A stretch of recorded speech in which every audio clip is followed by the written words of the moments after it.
3 items left on the agenda. The matters for closed session tonight will include personnel, student discipline, individual student matters, sale or lease of property, probable or imminent litigation, collective negotiations. At this point, we'll have our second opportunity for visitor statements. I'll survey the audience tonight. Seeing no hands being raised for visitor statements, we'll bypass that section and move to discussion items. And the item I have from Dr. Keene is he'd like to discuss the track. Dr. Keene. Thank you. Kevin's already alluded to 2 things I wanted to discuss. The first track meet yesterday, and I guess construction and facility access. We had an annual Nazareth meet, and I think it went off really well. The track, I think, is a great addition, to our athletic facilities. It had a downpour at the end of the meet. I think drained well. I think we really got our money's worth. Also, under the stadium where we have the cold storage, I don't know if any of you guys have had a chance to go through there. There's actually plenty of space, and I want to commend the architect, for that design. I think it's there's plenty of room there. We'll be able to store a lot more things than we had previously with those trailers. So I want to commend, the architects and especially the board for approving that extra expense. Along those lines with the construction, I think it's important that we allow, facility access once the thing's cleared. And I think it'd be useful if we publish that on our website, the rules, how to get access, what we expect, what lanes to run, and that type of thing. So we basically protect that investment and allow the community to, use the facility that they paid for. I mean, the coaches are telling me that incidence of shin splints and injuries is down dramatically. So I just wanted to relay that to the board. And having run on that track when it was cinders 40 years ago or whatever, Aging or yourself. less. So, I mean, it really touched my heart to see, the kids run the mile in the downpour, to be honest with you. So. We've been, in the last 2 newsletters that went out, I had a section in there to say the track will become available for the community as soon as the litigation wraps up, and we can get rid of some of those liabilities behind the bleachers, once a decision's made. Yes. We've had all the signage already ordered, specifically on what's allowed, what's not allowed, and what's appropriate, not appropriate. We have had a few incidences where we've caught people from the community trying to lift their bikes over the locked gates and try to ride their bikes on the new track and some of those things. So we've addressed some of that, and the Brookfield Police Department's helped us with some of those trespassing things.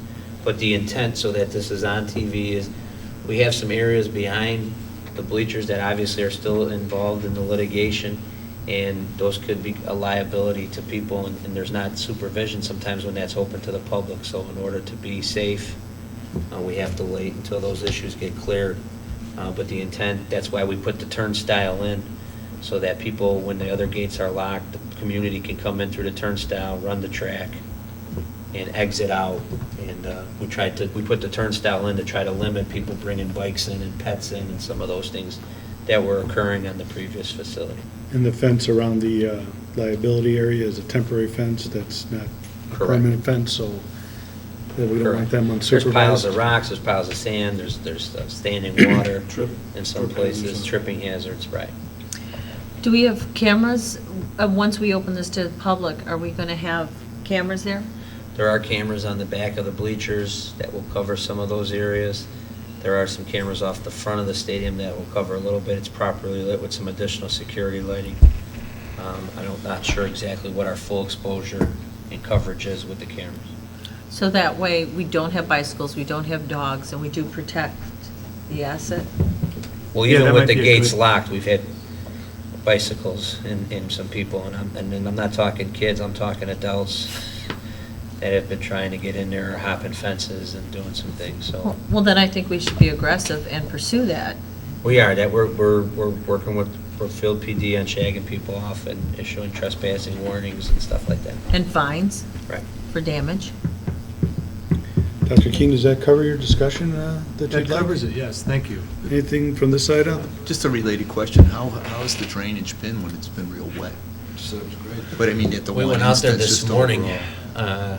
We had no standing water this morning underneath the bleachers in the cold storage where Dr. Keene had mentioned. We were working through a warranty issue with our vendor on the bleachers, JWI. They had to patch up some leaks. Some of that repair has been done. We still had some minor dripping in a few areas this morning, but other than that, it was significantly dry under there. So that was an improvement. I'm still holding 5% of their final payout until I get no dripping. Okay.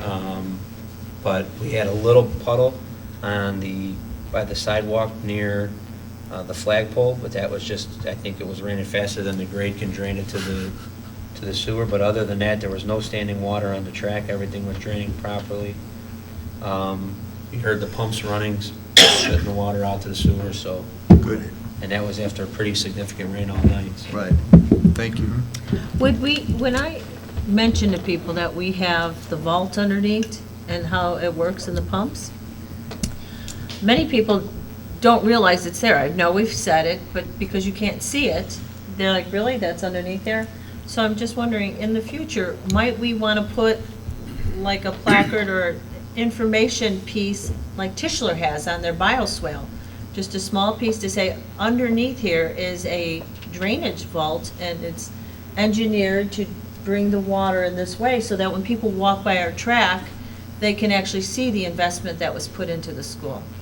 Why don't we have the advisory council see Look at that. if there's any money left at the end of all this to put some informational signs potentially out.